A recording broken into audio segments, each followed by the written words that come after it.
Amigo assinante da TV Brusque, estamos voltando com o programa Derlei Silva. Nosso convidado de hoje é o Dr. Oswaldo Quirino de Souza. O Dr. Oswaldo já é neurocirurgião há muitos anos, radicado aqui na cidade de Brusque e também ligado à política. Ele hoje preside o Partido Social Cristão e vem falar sobre o seu trabalho dentro da política e principalmente também o seu trabalho junto à medicina aqui da cidade de Brusque. É um dos assuntos que, cada vez que nós encontramos o Dr. Oswaldo e sempre conversamos com ele, desde o início da nossa amizade com o Dr. Oswaldo, que já é de há muito tempo, é sobre o número de acidentes na cidade de Brusque, né, que causaram muitos traumas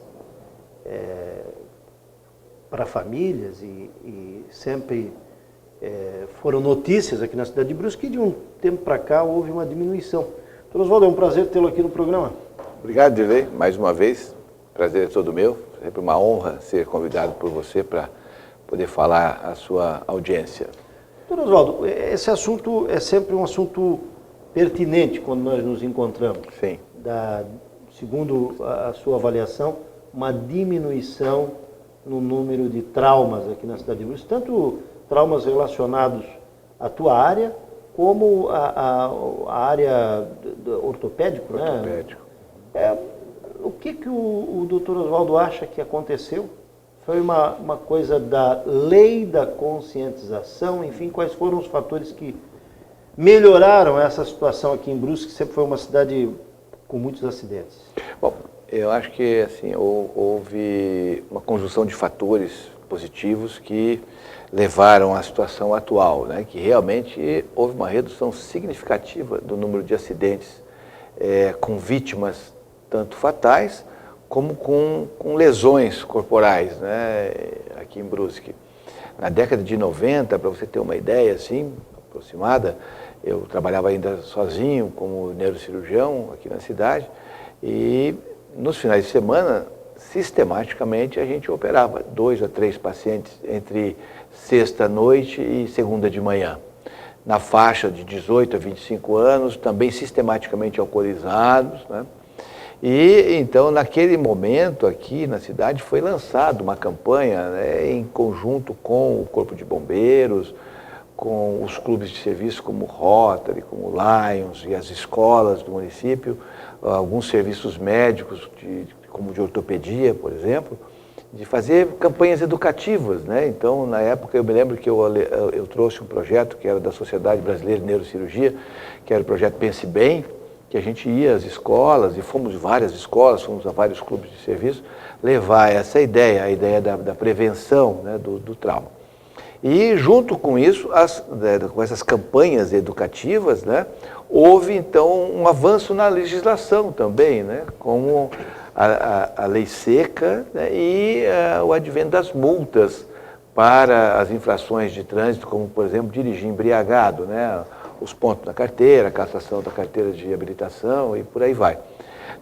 Todo esse conjunto de medidas eu acho que redundou nisso hoje, que realmente foi extremamente efetivo, né, na redução de acidentes.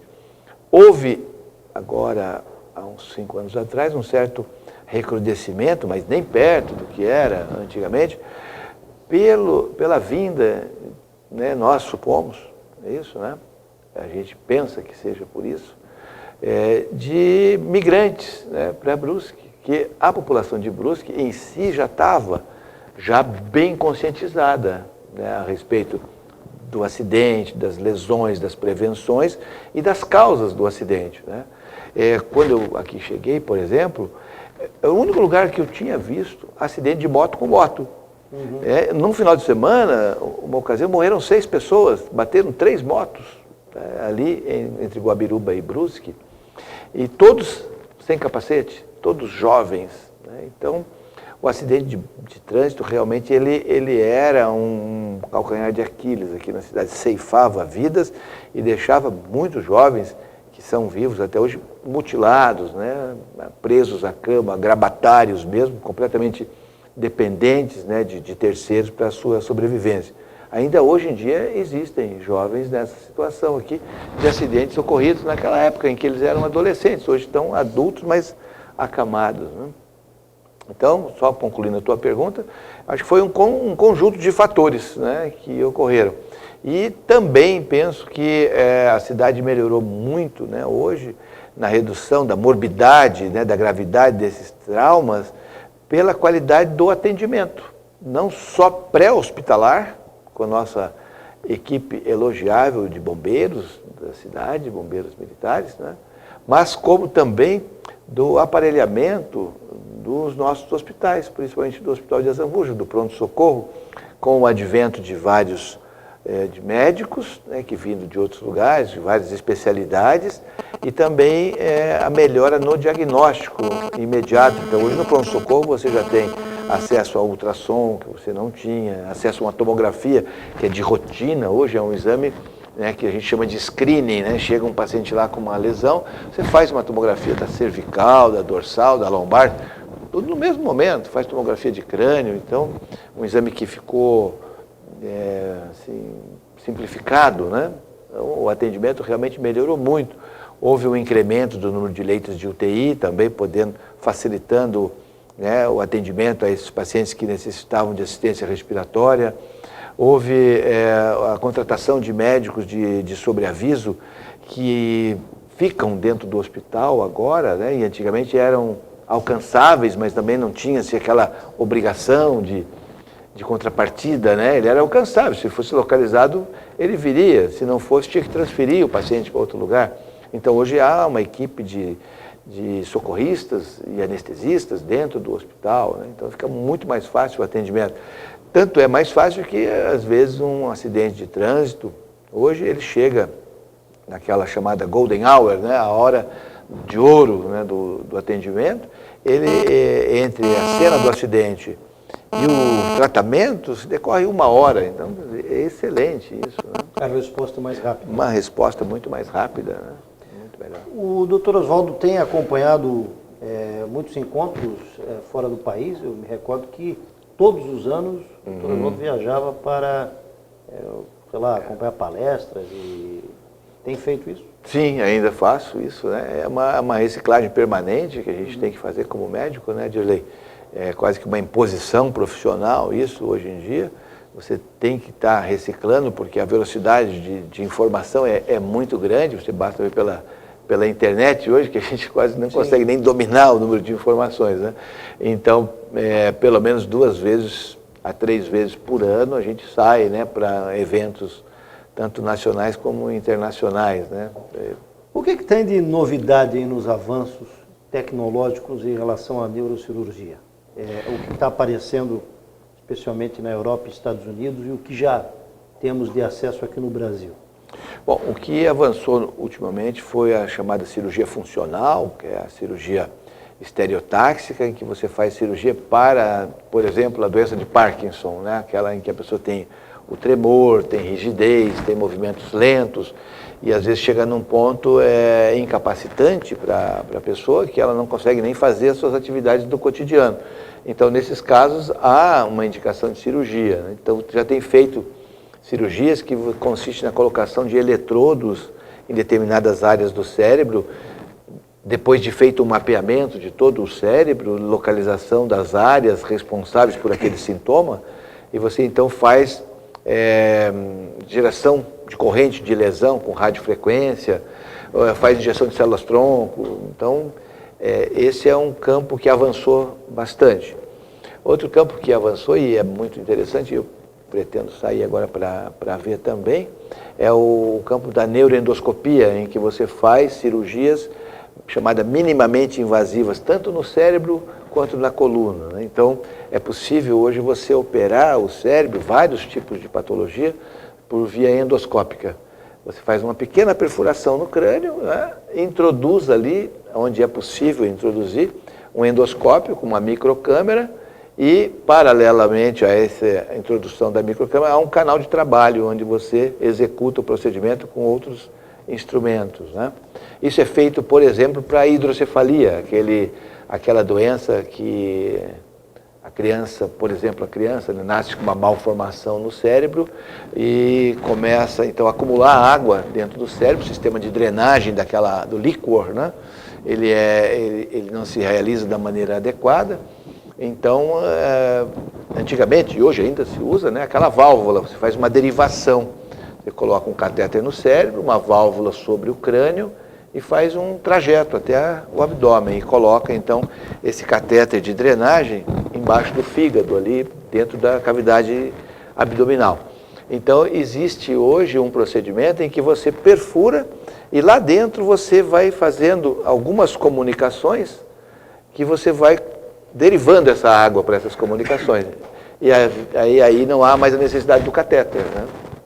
O mal de Parkinson, ele começa a aparecer exatamente em que ponto da idade cronológica do ser humano? Em geral, ele começa os primeiros sintomas entre a 4ª e a 5ª década de vida, né? A doença de Parkinson propriamente dita, que seria aquela doença que tem uma tríade conhecida, que é a rigidez, a bradicinesia, que são os movimentos lentos, né? Em que a pessoa tem acorda de manhã, por exemplo, até ela esquentar, né, vamos dizer assim, pegar o movimento, ela tem uma lentidão muito grande para caminhar, para executar, não vai escovar os dentes, ela tem uma lentidão, né? E o tremor, rigidez e bradicinesia. E, em alguns casos, a hipotensão postural, que o paciente levanta e fica tonto, né? E pensa-se que é uma labirintite e, na verdade, é o Parkinson, né? Então, a esse conjunto de sinais e sintomas, nós damos o nome de parkinsonismo. Então, muitas vezes você vê um doente e fala, esse doente tem parkinsonismo.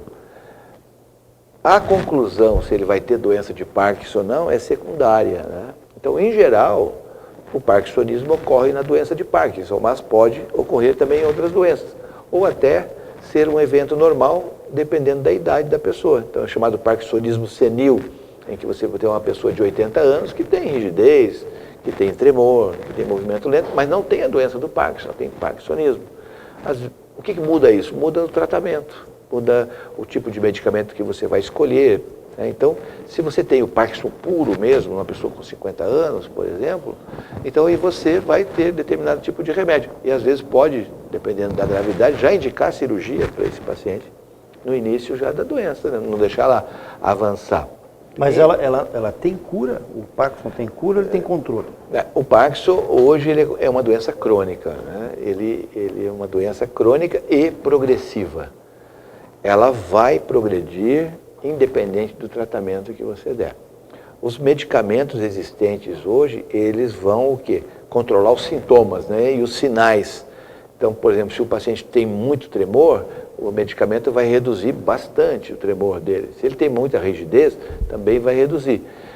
E tem casos em que o paciente não responde, né, à medicação. Há estudos que falam assim, que quando alguém desenvolve os primeiros sinais de doença de Parkinson, que 80% da população celular daquela área responsável pelo controle do tremor, por exemplo, já está lesada. Então, quer dizer, você vai dar uma medicação que você vai atuar numa região onde 80% já está lesado. Você vai trabalhar com 20%. E, em geral, como ele vai aparecer quando a pessoa tem mais idade, o medicamento já vai, então, ter mais dificuldade para agir, né? Porque aquela célula já vai estar cansada também, né? Então, não são todos os casos que respondem. E ele vai evoluir inexoravelmente. A ponto de, com o passar dos anos, e isso é variável de pessoa para pessoa, depois de algum tempo de doença, 80% dos pacientes parkinsonianos terão demência. Uma demência muito parecida com a doença de Alzheimer, né? Muita gente confunde às vezes, né?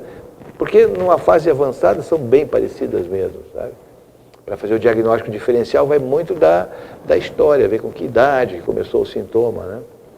E uma outra coisa interessante, Dilei, é que a gente nota isso, que, por exemplo, você tem às vezes um quadro depressivo, uma pessoa com 30, 40 anos, mas aparentemente sem explicação.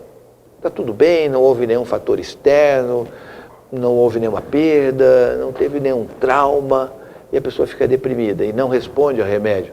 E depois melhora com o tempo. E daí, 15 anos depois, essa pessoa desenvolve um Parkinson. Então, há alguns questionamentos se esses quadros, às vezes, já não são quadros parkinsonianos precoces, né? Com manifestações lá atrás. O Parkinson não é hereditário? Não é. Ele tem uma tendência familiar um pouco maior. Mas o Alzheimer? Não dá. Também há uma certa incidência familiar maior, mas ainda não tem como documentar, comprovar que eles sejam hereditários mesmo, né? Que se teu pai teve, tu vai ter. Né? Quais são os primeiros sintomas do Alzheimer que na família se pode perceber e existe também uma idade adequada para o Alzheimer ou não? Então, os primeiros sinais também dessa demência são muito assim, vagos e incaracterísticos, né? Mas o que chama mais atenção, em geral, da família é a perda de memória, os esquecimentos, né? Mas não é aquele esquecimento assim de, eu esqueci um compromisso, esqueci onde eu botei a chave, não. São coisas que vai chamando a atenção da família mesmo. A pessoa torna-se repetitiva, conta a mesma história N vezes para a família, né? Ou chega um filho, passa, não reconhecer aquele filho, ou vai falar uma coisa de alguém e troca completamente o nome das pessoas envolvidas na história, né? Ou então encontra um conhecido e já não lembra mais quem era, né? Então, basicamente, o que chama, o que leva as pessoas a levar o seu familiar a consultar é o esquecimento, né? A perda da memória. E que tem idade? Então, alguém com 40 anos já pode ter uma tendência a isso? Então, antigamente o Alzheimer ele era classificado até como uma demência pré-senil, né? Era aquela que dava em pessoas mais jovens. Mas isso não se provou ser verdade, mudou até isso, né? Porque o Alzheimer pode dar, teoricamente, com 80 anos, como ele pode começar numa idade bem precoce, com 45, 50 anos, né? É mais raro, né? Às vezes o que a gente tem no consultório hoje, com essa vida atribulada, assim, que todo mundo tem, né? É assim, essas pessoas que vão achando que tem alguma coisa com esquecimento, né? Então, na maior parte das vezes, esse esquecimento que leva as pessoas ao consultório, ele é uma falta de concentração, na verdade. Preguiça. Né? Preguiça mental, tem que pensar. Às vezes o estresse, né? Eu acho que o estresse do dia a dia e também a nossa acomodação, né? A gente cria certas rotinas, né? E quando foge daquilo, dá a impressão que você está perdendo o controle, que você esquece mesmo. Então a gente sempre fala que é bom você sempre ter medidas de organização, né? E sempre realmente levar tudo anotado, mesmo que você seja jovem, não tem problema nenhum, né? Mas existe como evitar o mal de Alzheimer, por exemplo? Existem algumas regras? Sabe-se muito pouco dele hoje, né? Assim, por exemplo, sabe-se que tem uma degeneração neuronal, né? E o diagnóstico dele, de certeza mesmo, ele é feito se você fizer um buraquinho, tirar um pedacinho, fizer certos exames microscópicos, como uma biópsia cerebral, né? Como ninguém faz isso, então a maior parte do diagnóstico é feita clinicamente mesmo, né? Então, o que a gente orienta assim, as pessoas, né, que estão, digamos, 60 anos? É natural que você já tenha um certo grau de esquecimento, porque começa a haver uma redução do fluxo sanguíneo cerebral, né? Então é natural. Então a gente sempre orienta assim, começar a mudar hábitos, né? Mudança do estilo de vida, que é difícil, né? Mas digamos, é a coisa mais palpável para ser feita. Então, por exemplo, é muito comum na casa todo mundo ter o seu lugar à mesa, né? Quando vai sentar para almoçar. Então a gente sempre pede, começa a trocar esse lugar. Então, numa semana você senta aqui, na outra semana você senta na outra ponta, na outra semana você senta aqui, fazer um rodízio, né? Se a tua televisão está sempre nessa posição aqui e você senta aqui, tenta mudar, se a tua sala permitir, né? Então, na outra semana você senta aqui, daqui um mês você pega e muda os móveis, põe a televisão para o lado de cá, porque o nosso cérebro, ele vai sempre tentar nos proteger. É a lei do menor esforço, né? Isso é uma coisa absolutamente fisiológica, natural.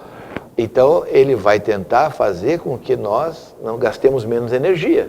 Só que nesse aspecto ele está nos prejudicando, nos tornando mais sedentários. Ninguém gosta de fazer exercício, mas não é obrigado a fazer, né? Ninguém vai lá e fazer por acaso, levantar às 6 horas da manhã e malhar, mas A ciência descobriu que isso é importante, então vamos fazer para a gente poder... É preciso malhar o cérebro. Retardar, né, um pouquinho o nosso envelhecimento. É preciso exercitar, né? Por exemplo, leitura é um bom exercício para o cérebro, doutor Oswaldo? Sim, é muito importante. A gente sempre recomenda, então, também ler um jornal diário para estar atualizado. Hoje com a internet também, né, dá uma zapeada na rede, em vários jornais, ler aquilo, ver gráficos, ver coisas coloridas, né, que estimulem. Ouvir música clássica também estimula bastante. Fazer palavras cruzadas, fazer jogo da memória, fazer jogo de paciência, aquele jogo de palitinho que vai delicadamente e tal, brincar. Dominó, que aqui em Brusque o pessoal gosta bastante, né, de jogar dominó. Então, o jogo de dominó também é uma coisa interessante, porque ajuda a pensar, né? E principalmente porque depois que a pessoa se aposenta, né, Dirley, a tendência é ela ir se afastando um pouco, né, do convívio social e utilizando menos a mente, né? Ela começa a fazer as coisinhas rotineiras de casa e o cérebro então vai ficando absolutamente preguiçoso, né? E aí, se você já tiver uma predisposição, algum outro fator, evidentemente que isso vai comprometer mais, né, o teu dia a dia, né? Estou conversando com o Dr. Oswaldo Quirino de Souza. Vamos ao intervalo comercial e depois voltamos aqui com o programa Estúdio Mais na TV Brusque. Já já.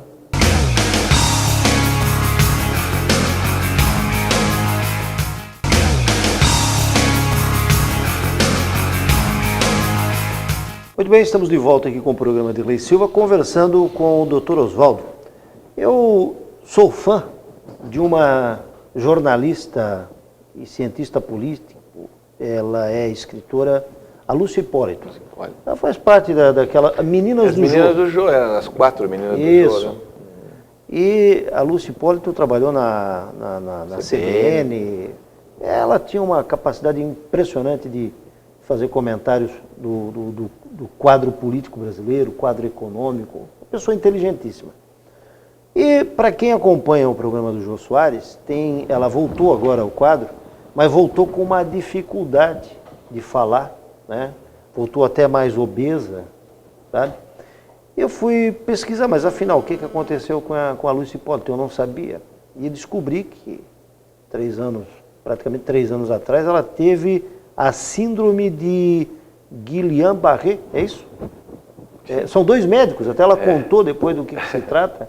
E é da tua área. O que é essa síndrome, doutor Oswaldo?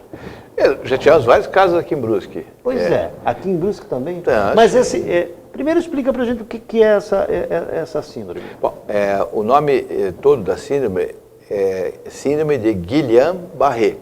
E tem uma forma especial do Guillain-Barré, que é a forma de Landry, que é uma forma ascendente, que provavelmente foi o que ela teve. Que ela começa nos pés e vai subindo até a face, né? Que aí pega não só a medula, mas pega o bulbo também, já no interior da caixa craniana, né? Paralisa. Paralisa. Então, assim, a grosso modo, ela é o que se chama de uma poli, de vários, radículo-neurite. Ela pega todas as raízes nervosas periféricas e todos os nervos periféricos. E ela tem uma característica, que ela é assim, praticamente motora, ou seja, ela preserva a sensibilidade. Você não mexe, mas você beliscar, a pessoa sente. Sente dor? Sente dor, claro. Então ela vai pegar uma parte da medula, né? Porque a medula tem uma parte anterior da medula que é motora, e a parte posterior, a parte de trás da nossa medula é sensitiva. Então ela pega a parte anterior da medula, aonde saem os nervos para o corpo. E ela começa, geralmente, assim, um formigamento, um negócio bizarro, assim, né? Um formigamento, uma dormência, assim, um desconforto nas pernas, e a pessoa vai perdendo as forças. Em geral, ocorre depois de uma gripe, de uma infecção no corpo. A pessoa tem um quadro infeccioso viral, aí o nosso corpo reage àquele vírus. Então, o vírus, vamos supor, é esse elemento A. O nosso anticorpo é o B. Ele gruda e forma um complexo único chamado AB, antígeno-anticorpo, ou imunocomplexo. Esse imunocomplexo, então, pode ter qualquer destino, vamos dizer assim. E nesse caso, ele vai se destinar aos nervos periféricos e bloqueia e desmieliniza o nervo. e corta a passagem de impulso nervoso. E ele vai subindo, começa... E o grande complicador dele é quando ele sobe muito e ele pega o diafragma e a musculatura intercostal aqui, que nos auxilia na nossa respiração. E a pessoa faz uma parada respiratória, estando absolutamente consciente. Fica consciente, conectado o tempo todo. Então o que acontece? Às vezes esses pacientes ficam graves, tem que ir para a UTI, não respiram, você tem que entubar, aí você tem que fazer um coma induzido, porque senão você não consegue, eles ficam desesperados. Imagina, você acordado com um tubo na traqueia. Então você tem que sedar. Só que geralmente o paciente não vai recuperar em 7 a 10 dias, então vai para traqueostomia. Aí tem que abrir aqui na traqueia, colocar uma cânula e ventilar o paciente por ali. E o paciente fica então acordado com o aparelho respirando. E aí que é o perigo, porque esse paciente pode entrar num estresse violento. Eu já vi pacientes agravarem por hemorragia digestiva. Faz úlcera no estômago do estresse, né? Agora, a vantagem, né, que uma doença dessa, se é que pode ter alguma vantagem, é que ela recupera. Ela recupera, em geral, assim, totalmente. Pode levar 3 meses, 6 meses, 1 ano, 3 anos, mas ela recupera. A pessoa pode voltar, né? O Ronivon, eu não sabia, o Ronivon, que é um cantor dos anos 60, 70, hoje é apresentador de televisão, ele teve esse problema, ficou praticamente 1 ano e meio, 2 anos afastado, e hoje quem acompanha ele, ele canta normal, né? Que precisa depois fazer fonoaudiólogo, fisioterapia intensiva, assim, porque perde também o controle esfincteriano, né? Mas existem graus para esse tipo de síndrome, não? Pode ser maior, menor, enfim? Ela pode ser uma como eu te falei, ela pode ser só uma polirradículo neurítica, ou ela pode ser essa forma ascendente, né? Grave, forma de Landry, que é assim, daí mais grave ainda, né? Então ela pode ser leve, moderada e grave, né? Essa forma mais grave, felizmente, ela é mais rara, assim, né? A gente, por exemplo, aqui em Brusque, nós tivemos de cabeça uns 2 ou 3 casos dessa forma mais grave. Mas a forma mais simples é até frequente, sabe? Assim, quando inverno, assim, quando as pessoas têm síndromes gripais, e aí, a partir dessa síndrome gripal, ela desenvolve, né, uma reação. É só depois de uma gripe, de um resfriado que isso pode acontecer? Pode ser depois de uma infecção. Eu já tive depois de um quadro de diarreia também, uma gastroenterite. A pessoa adquiriu a bactéria através de uma infecção alimentar. Aí fez essa reação, antígeno-anticorpo, mesma coisa, né? E não importa a idade? Não importa a idade.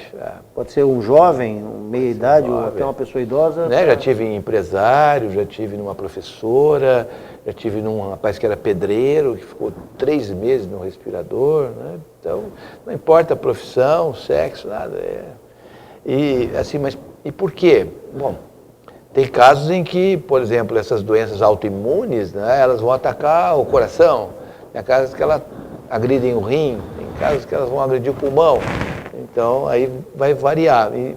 Agora, por que certas pessoas fazem isso?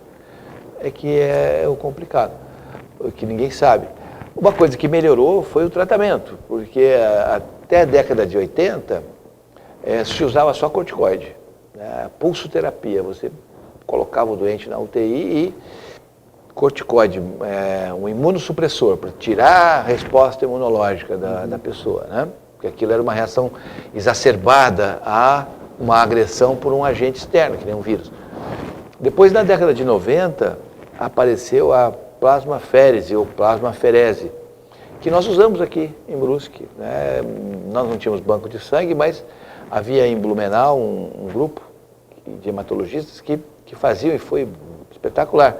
2 casos vieram de Blumenau até aqui, trouxeram todo o material, que consistia no seguinte: ele tira o sangue do paciente, vai tirando por partes, né? Trabalha esse sangue, separa a parte branca da parte vermelha do sangue, despreza aquela parte branca, que era o plasma, né? E volta com a parte vermelha. Ele fazia isso várias vezes, como se fosse lavando o sangue. É uma transfusão? Não era uma transfusão, porque era uma lavação do sangue. Você vai trocando, como se, vamos supor, você tem uma água muito salgada, né? Então você tira aquela água, um filtro, e coloca água doce. Separa o sal, você já depois você tira mais um pouquinho e vai colocando de novo, vai substituindo. Então tirava tudo, voltava com a parte vermelha para não dar anemia, né? E no lugar do plasma ia colocando outro volume. Então isso aí reduzia também o tempo da doença, porque essa doença é das chamadas autolimitadas. Ela tem uma evolução. Então, vamos supor, você pega o paciente hoje, você fala para a família, ó, o paciente, isso aí pode agravar, e até dentro de uma semana ele vai agravando, depois ele para. E daí ele pode ficar bloqueado ali por um tempo, 15 dias, um mês, enfim. O tempo ninguém sabe quanto ele vai ficar bloqueado. Hoje, com o tratamento, melhorou muito isso. Você consegue reverter, às vezes, em 10, 15 dias, o paciente já está mexendo de novo, né? E você faz hoje a gama-globulina, né, hiperimune. Então, é um medicamento, hoje é caríssimo isso, mas a Secretaria de Saúde fornece. Então, quando você tem o quadro clínico e os exames laboratoriais, você faz o diagnóstico, você liga para a Secretaria de Saúde do município, a Secretaria do município faz contato com a Secretaria Estadual de Saúde e vem o medicamento. E funciona, sabe? É espetacular. Todo mundo se mobiliza. Todos os casos que nós tivemos aqui, felizmente, fomos atendidos, sabe? É um negócio bacana de ver, até porque é um serviço público funciona. Quando eu fui procurar informação sobre a síndrome, é assustador.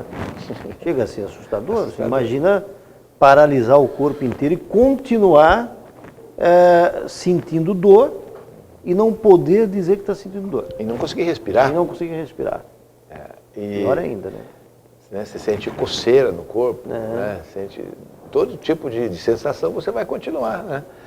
E não poder mexer, nada, completamente imóvel, né? Mas, como eu falei, às vezes, a maior parte das vezes, o paciente recupera. Existem algumas formas que podem ficar crônicas, sabe? Que ele não recupera totalmente. Eu não sei exatamente como é que está essa jornalista que você falou, Lúcia. É mais ou menos tipo o AVC?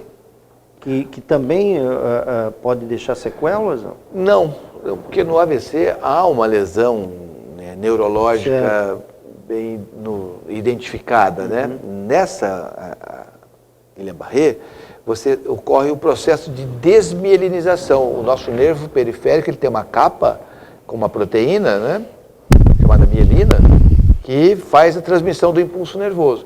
E este imunocomplexo destrói isso aí. Então depois isso vai recuperar. No AVC, não, no AVC você vê numa ressonância uma lesão tecidual, né? Você vê uma área que faltou sangue ali, uma área isquêmica, né? Então, o AVC, dependendo do tamanho dele, ele não vai recuperar, né? Dependendo, ele pode recuperar parcialmente. E se for pequenininho, pode recuperar completamente. Mas o Guillain-Barré não, ele pode, digamos assim, não voltar a fabricar mais a mielina ali, naquela região.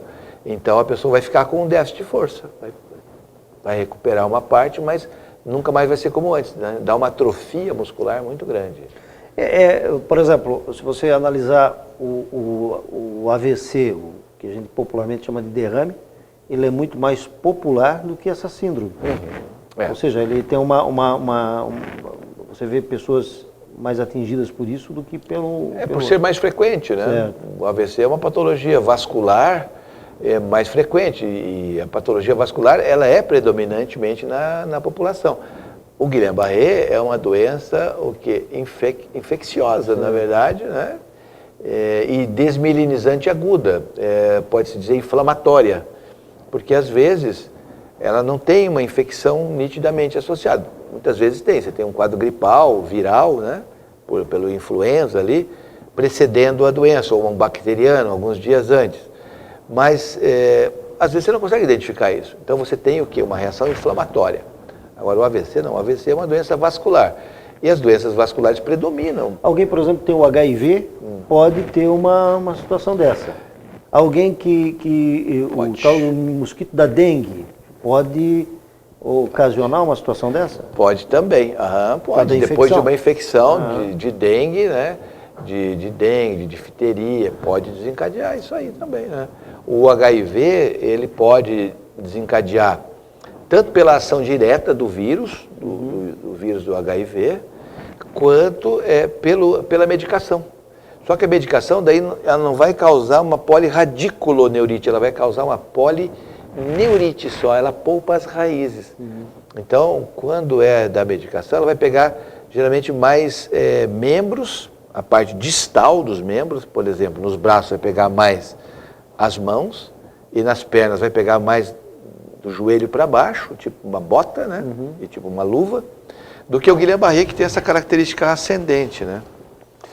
E a polineurite também, ela pode ser assimétrica, ela pode cometer mais um lado do que o outro. E o Guillain-Barré não, ele é simétrico, ele pega os dois lados iguais. Né? Proporcional. Proporcional, ele vai ascendendo, né? Falando do AVC, então, do derrame, doutor Oswaldo, tem a ver só com a pressão arterial das pessoas ou quais são os outros motivos? O AVC, ele tem a ver assim, com o estilo de vida, certo. Vamos dizer assim, né? Porque a pressão é um dos fatores principais. Por quê? Porque a hipertensão predomina na população e muito pouca gente sabe que tem e muito pouca gente faz o tratamento adequado, né? A hipertensão é uma das doenças mais negligenciadas, porque muitas vezes a pessoa não sente nada e é hipertenso e tem história familiar. Então ela vai ser hipertensa, mas demora a ter sintomas. Então a pessoa vai, não vou tratar, ou continua comendo sal, igual, né?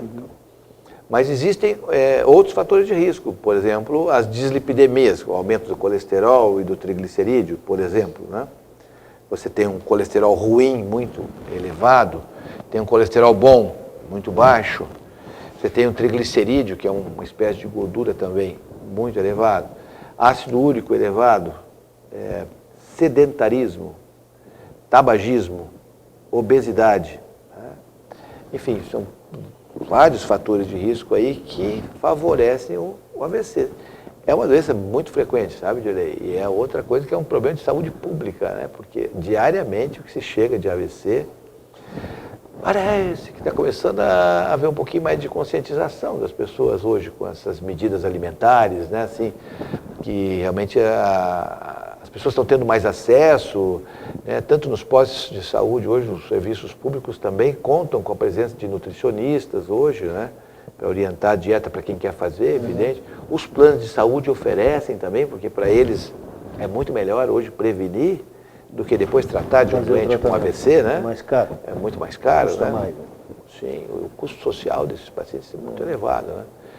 Então, o AVC, ele é realmente muito prevalente ainda na população. Diminuiu talvez um pouco o número de infarto, mas o número de AVC não cai por enquanto. Estou conversando com o Dr. Oswaldo Quirino de Souza, nós vamos ao intervalo comercial e nesse último bloco, terceiro bloco, vamos falar de política, que é um assunto também que o Dr. Oswaldo domina. Né? Depois do intervalo a gente volta então.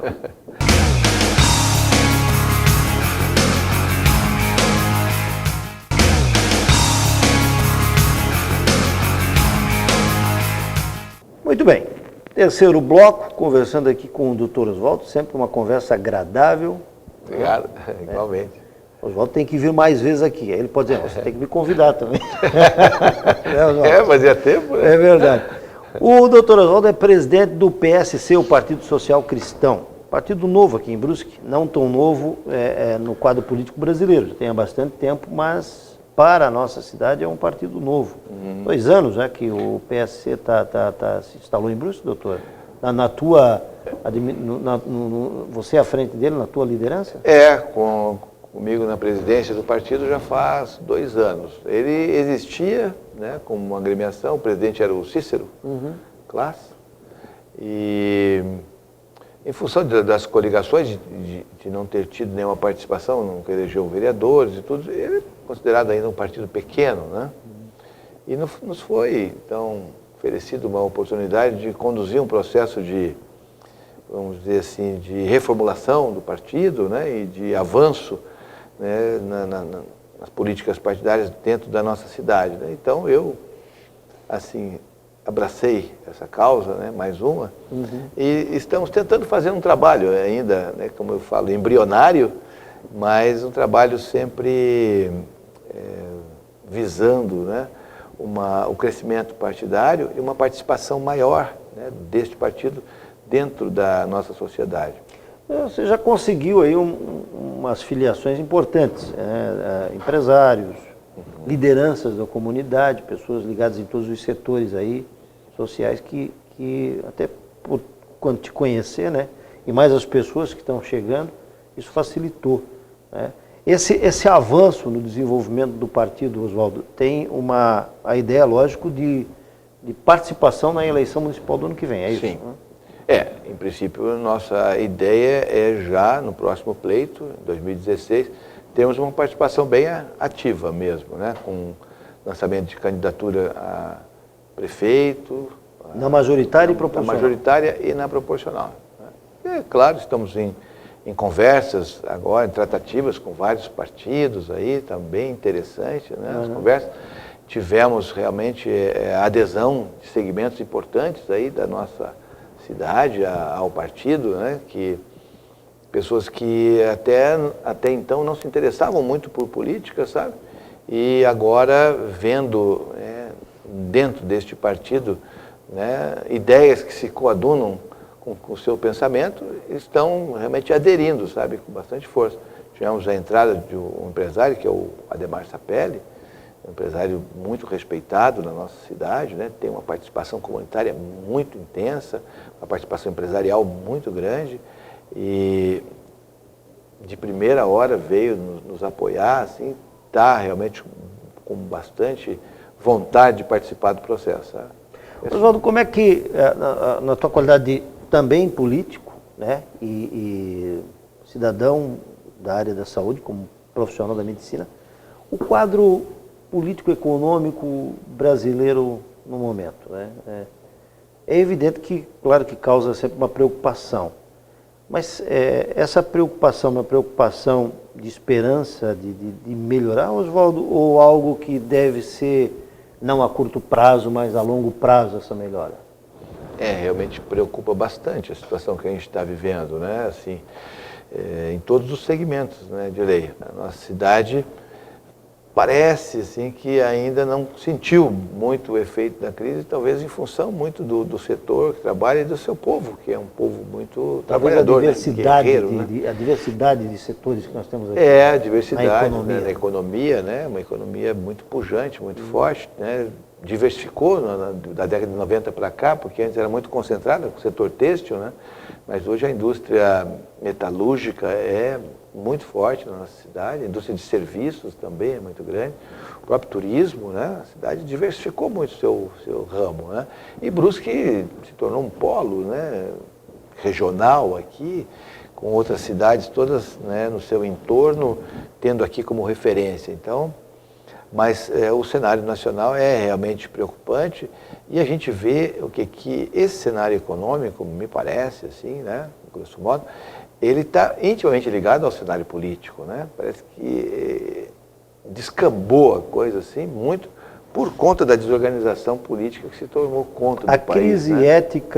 A crise ética que está mais aguda agora com toda essa informação que todos esses desmandos aí que estão sendo buscados pela justiça, essa crise ética, imagino que vai ser maior ainda.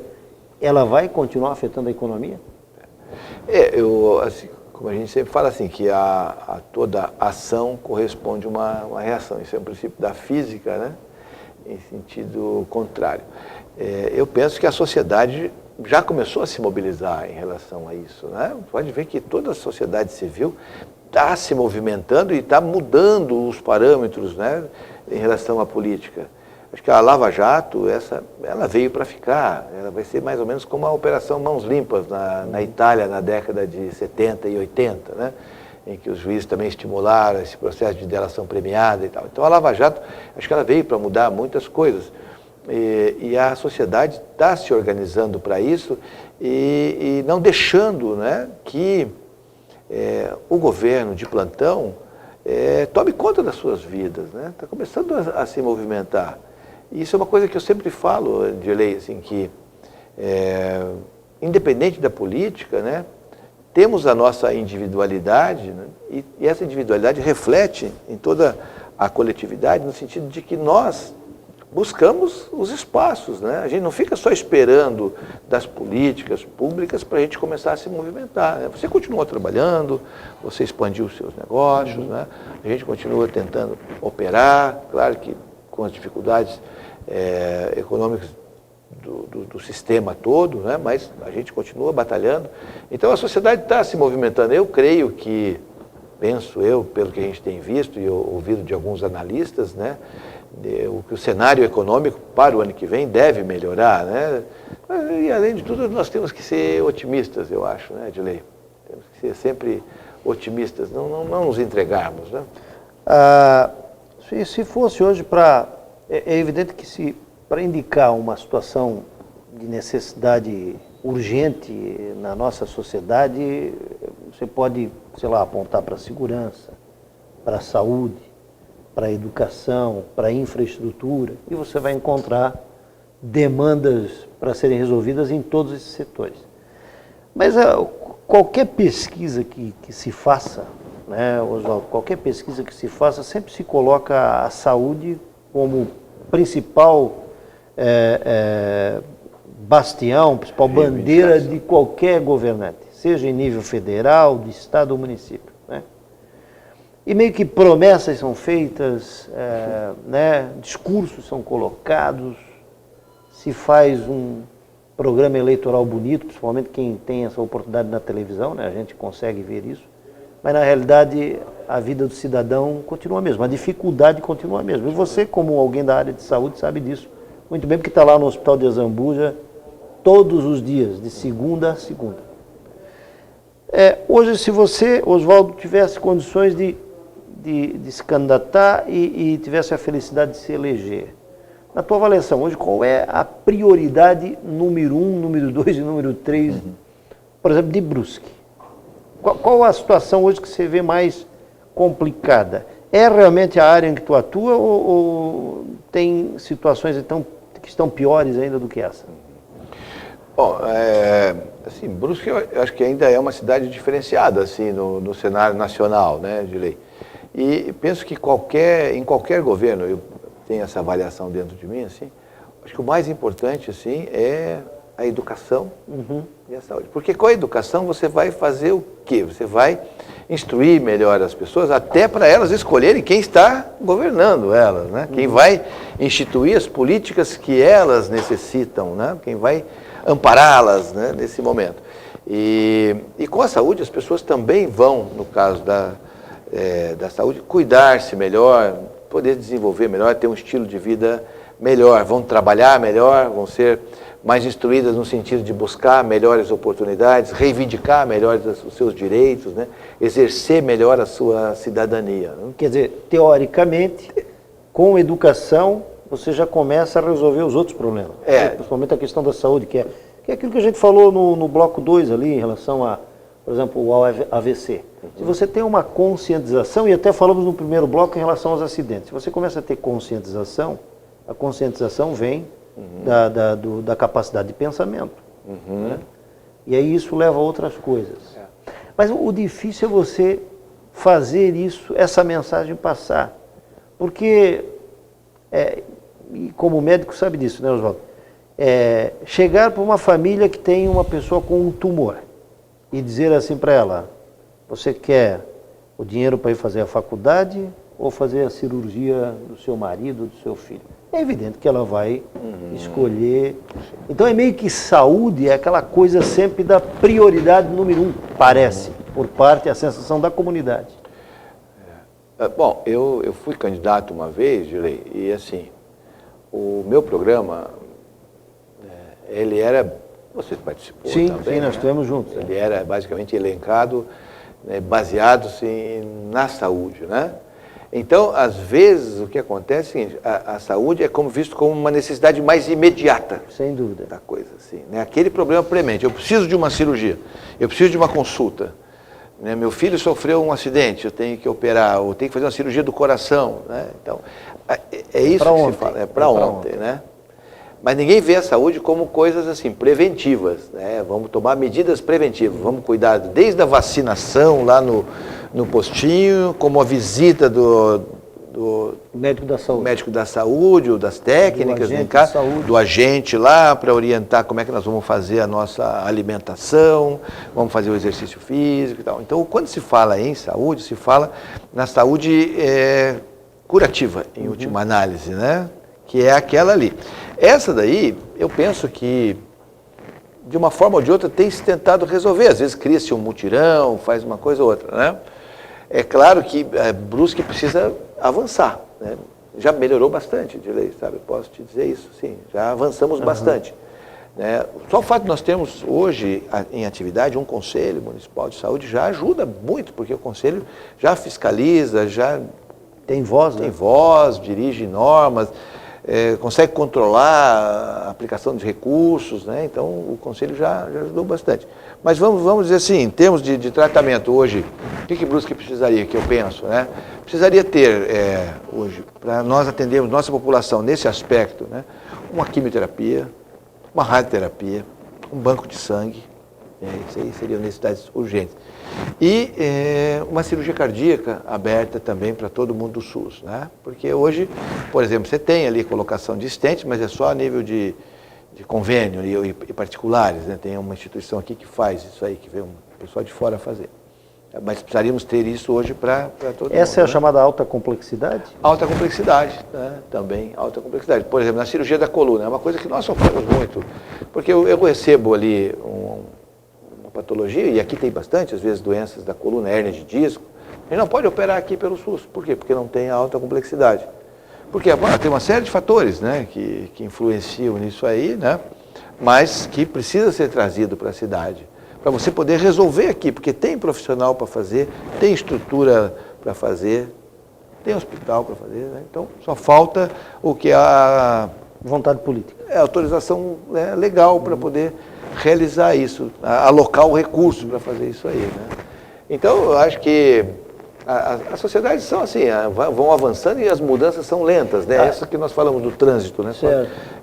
Há quantos anos nós estamos aqui, né? Há 25 anos falando sobre isso. Agora hoje nós estamos vendo os resultados. Por quê? Porque foi plantado lá atrás, indo nos colégios, falando para a molecadinha de 8, 10 anos, né? Conscientização. Conscientização. Indo ali, quando eles entram no segundo grau, olha, vocês vão tirar a carteira de motorista agora, a importância, mostrando o acidente, mostrando os lesados, o efeito da bebida alcoólica, né? Quem bebe e vai dirigir. Então, hoje, eu acho bacana você ver, hoje nas festas, uma pessoa não bebe para levar os outros, né? Ou então pega o táxi, então houve uma mudança, né? Mas é um processo lento. Processo lento, né? Com certeza, muitas mudanças que hoje nós sonhamos, nós não vamos ver, né? Nem nossos filhos talvez verão, né? Os nossos netos possam ver, né? Mas as sociedades avançam assim mesmo, a passos lentos, né? Mas são mudanças irrevogáveis, que vêm para ficar mesmo, né? E não tem como retroceder. A nossa esperança é essa, né? Que possa estar sempre evoluindo e plantar essas sementes, né? Plantar, e outros vão dando sequência a essas ideias, né?